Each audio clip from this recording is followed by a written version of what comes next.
Sure, you've heard about Bitcoin. I mean, who hasn't? But are you able to join in conversations where terms like FUD, HODL, and whale are thrown around? We're here to help you out.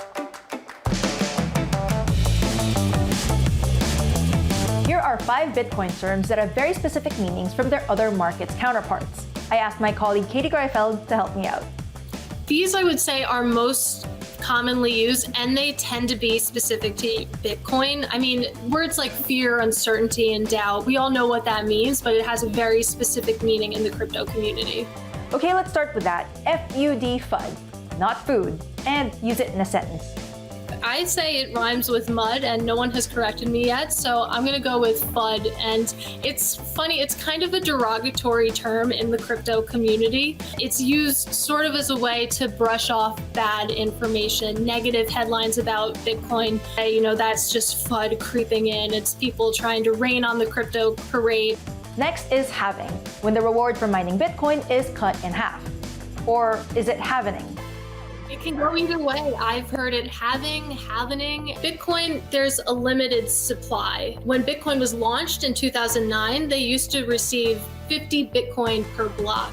But as halvenings have gone through, they happen about once every 4 years. Now they only receive 6.25 tokens. You could say the halving is why Bitcoin is ripping 130% this year. This one's my favorite, HODL. And let's use that in a sentence as well. It's basically just a typo. It came about in 2013 when someone misspelled it on a forum. And you have seen some backronyms. Some people say it means hold on for dear life. It does just mean that in periods of volatility, hodl your Bitcoins.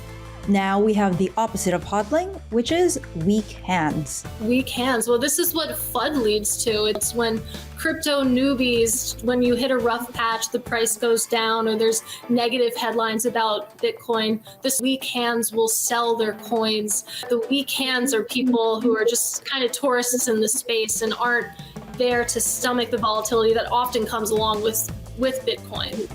And finally, whale. It's a term that can be used in a wider range when talking about markets in general, right? So whales is interesting. It can apply to other areas of the market. It's not specific to Bitcoin, but in Bitcoin and in other markets, it just refers to someone who owns so much of an asset that any trade they make tends to move the price. You could say something like, oh, the whale was active last night, and that's why Bitcoin spiked 30%. That was awesome. Thank you so much for your help, Katie. Okay, cool. Well, this was super fun, so thanks for having me. That's the hot take on Bitcoin lingo. Thanks for watching.